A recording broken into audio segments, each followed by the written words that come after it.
What's up, Overtakers? Here we are, GC Restorations, the new workspace. How cool is it?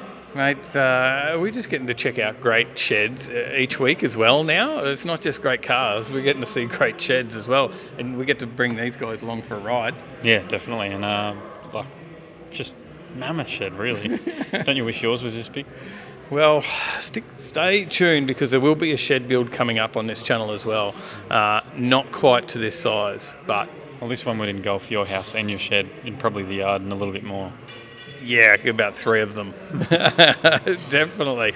I reckon we probably should go grab Jeff. What do you think? Yep, definitely. Let's go have a chat to Jeff about what's going on in here. Jeff, thank you for inviting us down to check out your new workshop here problem. at GC Restorations. Now, I'm pretty impressed. It is a big operation, but you had a fairly big operation before as well, didn't you? We had the same quantity of work. We were just doing it out of 4 smaller shops, so Yep. it was a little bit harder to manage. We've moved here to put it all under one roof, basically. Well, I think we should head on in.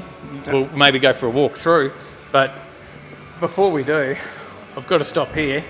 The VH. Yes. Now this one's yours. It is. I've seen this getting around the coast a lot. Not this actual car, but this is what started my passion for cars. My father bought one of these brand new in 1982. So There you go. I was 13-year-old. Yep. It was like nothing I'd seen. Basically, you always had panel vans and so forth before that. So it started the passion, and I always said it was going to be mine. But that didn't happen over time. It did get sold over the years. It did. As he got Was his an older, SS or just the No, VH? it was an SS. It was No, SS as exactly well? the same as Oh. this. Yeah, so What was that? that was sort of, as I was a little kid, he always said, that'll be yours when I die. But didn't happen. Didn't quite get there. About 5 years ago, I tried to track down that car. Yeah. Was unable to. It had been ridden off. So we decided just to build one the same, basically. It's a little bit, if you're a purist, it's a little bit different to a normal VH. It's got the clear blinkers, the VK mirrors, but that's what he had on his. And you wanted So to keep it the so I same. put That's it what you back were to- building, yeah. Yeah, I put it back to memories, basically. Same with the dark window tint. I hate it, but he had black window tint on his car, so we put it back to the same. Yeah. The same thing. So No, I do like. I've seen it getting out at a lot of yeah, different we try places. and use it as much as possible. Yeah. Get it out and just not for advertising in any way, shape, or form, just because it's fun. Yeah. You get out there and have people want to have a talk about it, or somebody they knew had one, or something like that. It's always been a bit of fun. So. And you don't mind having a chat, so if anyone does put him out there, you can always Yeah. ask him about it. Yeah, we get stopped every time we stop for food or fuel or anything else, but it's part of taking them out. That's what you build them for. Yeah, and now it's all stock 308 in that. Basically, it's got a little bit of a cam, nothing major. Yep. Just a small cam and carbon exhaust system. So I wanted to keep it drivable, so my wife could drive it as well if need be. So now it wouldn't be a bad cruiser though, because you've got the air conditioning and Yeah, when we first built it, it didn't have air. I basically went through the same scenario my father did. When he bought it from Holden, they didn't come factory with air. okay. And he went, no, it'll be fine, we don't need it. Lasted about 12 months and he put air on it. When we first built it, I went, no, we don't need air. And 12 months later, we needed air. Then we went to that. It was a little bit hot to cruise around in. Yeah. The car itself stays cool everywhere we go, but internally, for some reason, it's a hot car. Yeah. So yeah, we put the aircon on it. So I basically went through the same steps he did to get to where it is. So And how long have you owned it for? about 5 years. About 5 years. And how long was your build on this? Probably 2.5. Okay. Yeah, it was built at home. I didn't actually build it in the shop. In the shop size we had before, we didn't have the room or the time to do it. So And every is it afternoon- a bit harder for a guy with a shop that does this for a living to go home and do Very- it as well? Yeah, it can be. It went through stages where it sat for 2 or 3 months, and we, Yeah. we didn't work on it because it was just 'Cause it's just more work, right? It was. It was like continuing on when you got home. Once we got it running, as soon as I fired it up, I got motivation. Yeah. And then we finished it off. We finished it off for probably 3 months. As soon as it fired up, and then It's like, now I've got to drive it. I've got to go. Let's get it going. Right. That is excellent. Well, how about we have a bit of a walkthrough and maybe you could tell us about some of the cars you've got going on here. Is this one that's come through here as well? Yeah, through your business? we built this last year. It's a genuine HJ GDS Monaro. It's a 253 car, but it's had a 5-litre put in it. This was actually on the front of Survivor magazine a couple of years back. It's been around Australia about 3 times, towing a caravan. And it was sold to a young fella down south who was going to do it up, never bothered. And then a customer of ours went down to actually look at a VH SLE and saw that there and fell in love with it and bought it. And, well, yes, it is. yeah, and built it up from there. So every nut, bolt, screw, component of that thing has been replaced or rebuilt. It's good, but they're willing to go the full extent and do them properly. A lot of guys go for the fancy paint jobs and they don't do the mechanical or they don't do the trim. Like This has been completely ground up. Nothing got missed on this, the whole lot. That's It's brilliant. been done. Oh, well, we'll keep going through and we'll have a look through now. You've got a lot of stuff now in the shop here at various stages. Yeah. Most of the ones you see in colour are insurance jobs. Right. This one had paint contamination from underneath air conditioning. Ah. So that's what all the Like- spots are on it. Like sitting in under a house air conditioner. Yeah, all right, in a high rise. Oh. The air conditioning exhaust is actually very acidic, so it's eating into the paint. So Okay. it's getting a respray out of that. Wow. That's the Shannon's insurance as well. They got hit parked on the side of the road. Another It's shot. we're sitting in a end of a cul-de-sac. The woman's come down. It's after you turn and just drove straight into it. Yeah, we don't know if she was on the phone or what the case may be. They got it good. And Yeah. you have to hit it pretty hard because these are steel cars, right? You It's, do. Yeah, it's it not takes like. a lot. Same as this one here. I believe that was someone pulled out in front of him. Oh, Obviously, the braking systems on the 60 model cars aren't as good as the modern cars, so they're pretty hard to pull up. definitely. We had the same thing. That was someone that ran an intersection, drove across the front, and just pulled the bar, and the guards playing off it. Now, so you're dealing with people when they come in, they're probably somewhat upset. They've got past the initial shock, I guess, but They are. A lot of people don't insure their cars for as much as they should. So know what your car's worth and insure it. yeah, He had that insured for $23,000. It was almost written off. wow. So you've got to be very careful to make sure that you've got it up to what it's worth. Okay, that's a very good tip for everyone there. It can be the same with that one. He was the same. It's insured for $23,000. It's an next day coupe. It's worth, You're not in replacing that it. condition, it's still worth $70,000 to $80,000. So Yeah. for an extra couple $100 a year, You've got to do it. having it insured for what it is. Otherwise, it's gone and you'll never get another. Yeah. That would be a shame to lose that. That one's the ZB Fairlane. A lot of these cars are done for memory. That was done for his father had one when he grew up, Yep. and his father since died, and he wants to build basically a tribute to him with a little bit of modernising. It's got a bit big motor, and his dad's car was wild plum. He's going for a house of colour purple, so it's still a purple car. So he'll build what his dad had, but do a few things that his dad would have loved to have done. Yeah, this make it a bit more his car, but still based on his father's memories, basically. That's cool. That one's an another XB coupe. coupe. Now, there's not that many getting around, but you've got a couple in here. Yeah, that one, there's not a lot of history on that. It belongs to a fellow up north. It's been in the family for a few years, handed amongst the brothers, and one's finally decided to spend the money. Looks So- like there's a bit of work to go into those panels. There is. It's had a lot of bad repairs on it before. It's actually, if you have a bit of a look at it, it's had a full floor put in at some stage. Oh, okay, yeah, that's all new. Actually Yep. missed on the join. Oh, So, yeah. So that was all this covered with sealer. You can see through here, they've just tack joined where they've cut it through where it shouldn't. Obviously, that's not structurally sound in any way, shape or form. So there's a lot of work, You can come just to back cut with it back out. So, yeah, and that guard certainly hasn't been straight for a while. no, it's surprising. That ZB is a prime example. He's had that car for 12 years. Yep. When he bought it to us, he said, I believe it's rust-free. I'm not 100% sure. I said, well, it won't be. They never are. Yeah. And when it came back from the blasters, it wasn't rust-free. Yeah. It's had quite a few man hours of steel work done on that to bring it back to what it could be. So, but back in the 80s, they weren't worth the money. So Now, nobody spent and the thing you'd find when you're pulling these things apart, you get ones that are just full of bog and They all are. Yeah. Because nobody cared back in the day. They weren't worth any money. Like back in the 80s, you'd probably pay $2,000 for one of these cars. You're not going to spend $2,000. someone was fixing just fixing it at home. it. Yeah, they were just bogging it up and putting them back on the road. And a lot of them are the same. That one, not so much. That's come from up north, out west. And it's had probably 3 rust patches in the whole car. Okay, Yeah, that was a good very, one. Very clean. Very surprised actually when it came back from the blasters. Is it a Q or a bit newer? Yeah, it is. It's Yeah, Q, yeah. HQ, yep. We've got another Commodore hiding in the corner. Yeah, that's another SS. It's only a base model SS, one of Holden's. Same story. It's lived a hard life and gone through a few of the wrong hands. We had it painted probably 2 years ago. Painted it the wrong colour. Only did half the job, so it's come here to be tidied up. Yeah, start all over again.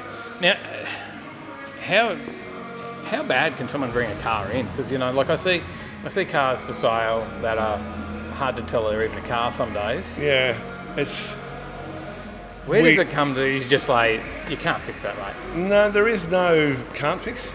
It comes down to financials. It's how much you're willing to yeah, spend. so we try and explain to people. We did an EH a while back for a guy. The build cost 140 grand. We made it very clear to him what he was asking was going to be 140 to 150. It's going to be worth 30 when you're done. Your choice. Yeah. So if they're memories, like the car we built him was the exact car. He's probably in his mid 40s now. When he was 18, he had one that him and his dad and his uncle built. we had to build it back to that exact car. It was down to the same stereo from 30 years ago.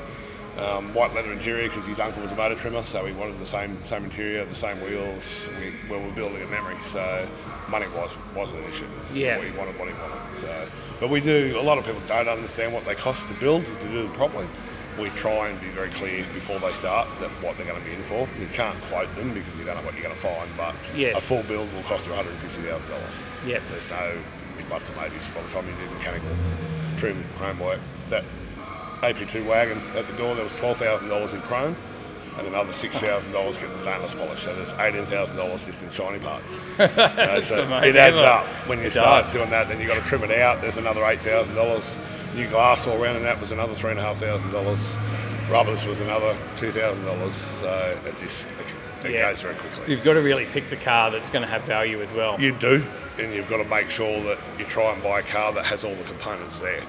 There's a Mustang GT350 over there in the corner. Yep. He's bought that car in that condition because he got it cheap, but there's nothing there for him. So now he has to source all the stainless work, all the regulators, all the door latches, every other part of the car. So it's going to get it still ends up a big job. So the objective is to find something that's a complete car, so you know you've got everything to work with and go from there, basically. Now you've also got looks like a brand new spray booth in here too. It is. Yeah. We better have a quick look at that. Has not had any paint in it yet? Not at all. No. Only got fired up yesterday for the first time, and the floors are still in the process of being painted at the moment. We haven't finished them yet, but he's in there working now. He's in there working now. So this was a bit of a rush on to get it done by the end. And is this about the same size as what you had before? Or? It's fractionally longer. Yep. Obviously, a lot of the cars we do are American cars, so they're a lot bigger than the Aussie stuff. So we made this one an extra metre longer, so as we can get in there and get around them a bit easier. The other one was a bit of a squeeze if you had a full respray. And plenty of airfly. Yeah. It's actually the motors are on this are out of a truck with, so they're designed for higher flow, so we can get it nice and clean. Obviously, the painter's health is important as anything else. We don't want him breathing in the fumes and that are in there. So now, I guess give us a rundown for those that don't know. For those that say, well, why can't I just paint it at home and get the same finish? And is it just about the fumes, or is it about pulling out the overspray? What you're breathing in with Super paints is isocyanate, which is cyanide poisoning. So, but it also goes in through your eyes. It goes in through your ears, anywhere that's moist. It can go in. So if people just wearing a mask, if you haven't got the airflow pulling that out of there, it's going to poison you, slowly but surely. So this has got an intake fan, so it blows air in, and an exhaust fan that pulls it out. So it's pushing it through and then pulling it out the other end. The filters that will go in here are a 3-system charcoal canister filter. He wears a full air hood, so he gets fed breathable air from outside. So he's not, his face, his head isn't amongst any of the fumes. So. Now, you've been doing this for years. 35 years in total. 35 years ago. Was there a little bit less care? We would paint in a shed, smoking a cigarette, and nobody really cared. The paints were a little bit different back then. They were still dangerous, they were lead-based. Yeah. But they didn't atomise as much as what the two-packs were, so you didn't breathe them in quite as much. But obviously, workplace health and safety's changed a lot over the years. We've got to look after people these days. Yeah. And it's important we do that, right? Yeah. It is. Like back in the day, there were no tests to check isocyanate levels or lead poisoning levels or anything like that, whereas now they have to be tested every year to make sure that they're at a point. If they get to a certain point, they're done, because it doesn't actually dissipate from the body. So if you're painting anything at home, even if you're doing something with a spray can, make sure you're taking some precautions. Make sure it's ventilated. Yeah. Lastly, what have we got sitting here? It's Dodge Challenger that... it's nearly finished by the looks. It's almost there. It's a lot of time waiting for parts for this one.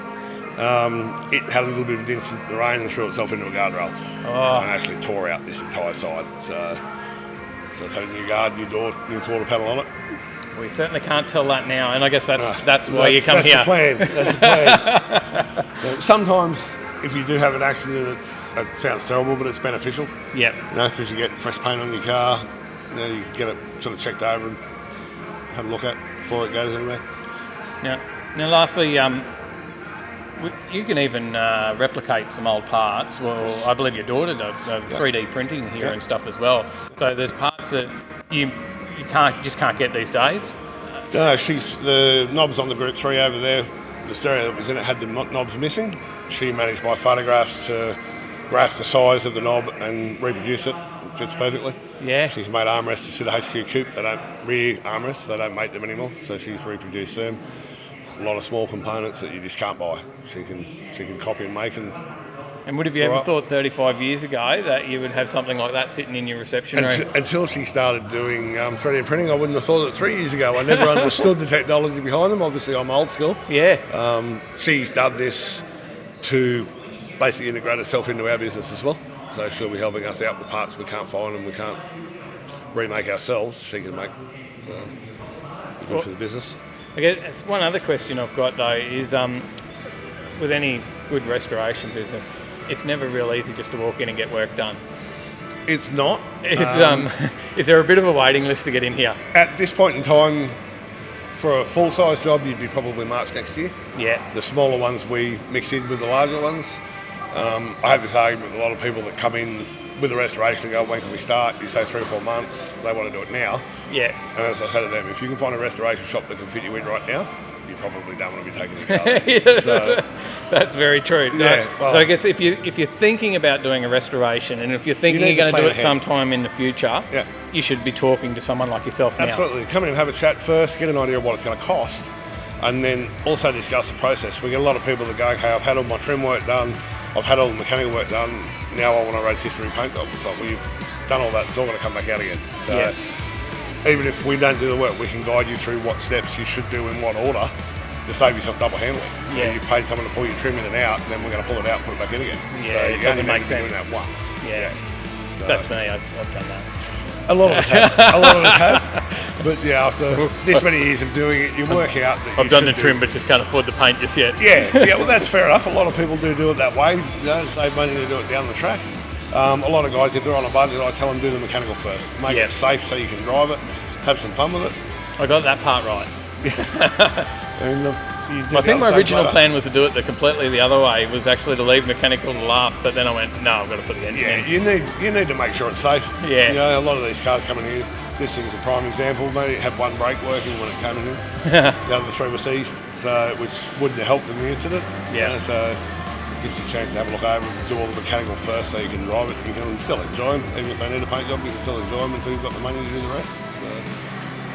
Well, that's pretty cool. I hope people got some insight from seeing in a big shop like this. And, you know, there's normally, you know, I go into quite a few shops I've been into, but they might have half a dozen cars in a big shop. Yeah. And they're pretty well tight and they're pulling them in and out. Yeah, you've been there, done that, I guess. We have. That's what made us move. It wasn't about, we don't want to be any bigger than what we are. We don't want to turn into a sausage factory. This is purely about ease for us. A lot of these guys can't afford to work on them every week. The XB, he does a week a month. So in the other shop, we had to bring that in for that week, work on it, then move it, pack it all up. It's just more work for you, isn't it? You know, and it's downtime for the customer as well. Whereas here we can do a week on that one and then just step straight to the next one. Nothing has to be moved, nothing has to go outside, so it makes it more efficient. That's all we're aiming at, efficiency. Not being any bigger. So that's great. Well, I think, and the other big tip is get down. Even if you're saving and you know that maybe you're going to have enough money next year or something, come and have a chat now. Absolutely. Hey Tyler, you better come and have a look at this one, mate. This might be one you need for your new house.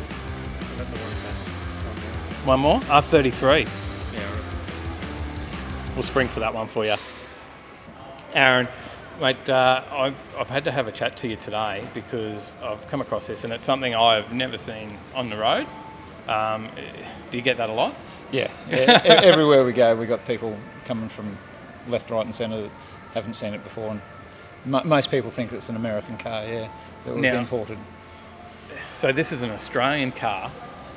How did it end up an Australian car? It looks like an American car. Yeah, so it started off with production in 1956. The Chrysler Australia contacted the American company and said we want to start production of an Australian model, and this is what they ended up with. So the middle of the car is essentially a 53-54 Dodge, and then the front and rear ends are the 56 Plymouth. So they put them together and that's what they came up with. And it's a 58 Plainsman.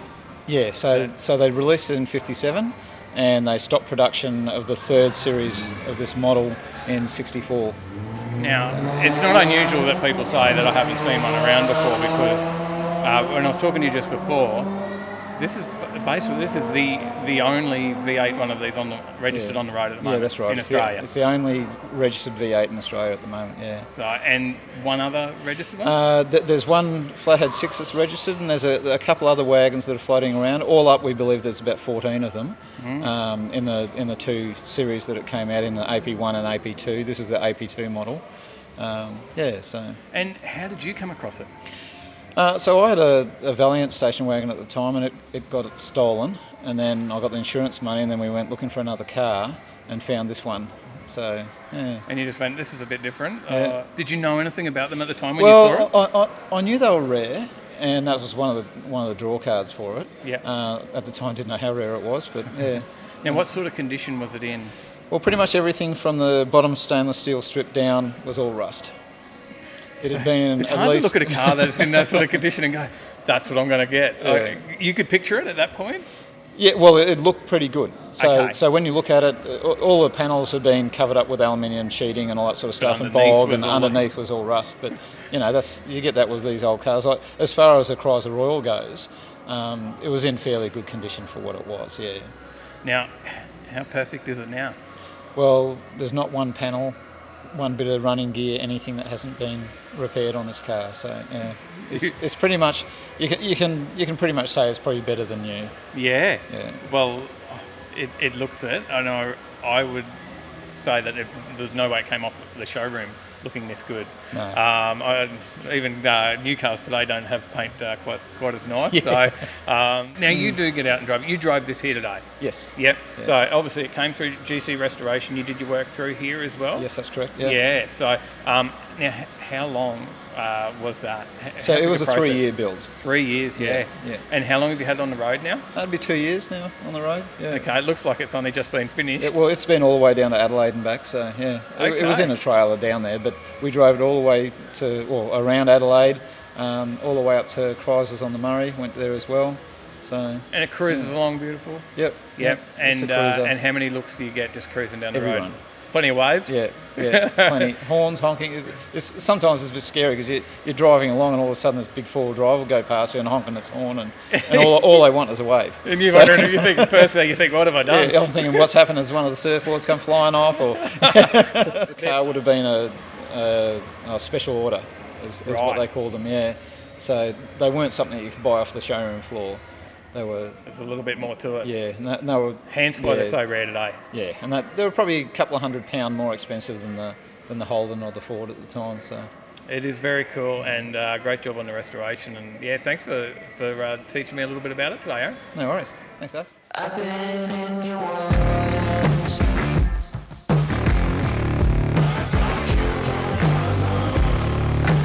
Came for sure. I've never been so close before. It's one way or the other.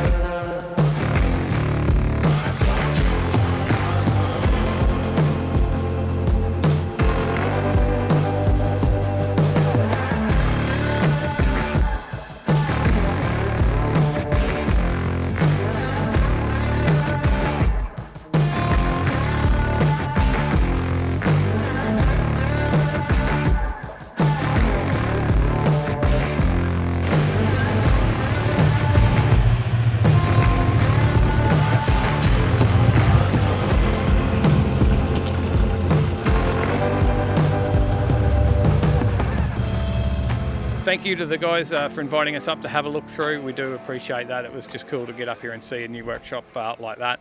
And hopefully we get out and see a few more cars of that quality in the next coming weeks. In the meantime, watch the channel and see what we do see. And we'll have a video out every Tuesday. And get on the website, overtakinglane.com.au. And we'll see you in the next one. Stay in that right lane.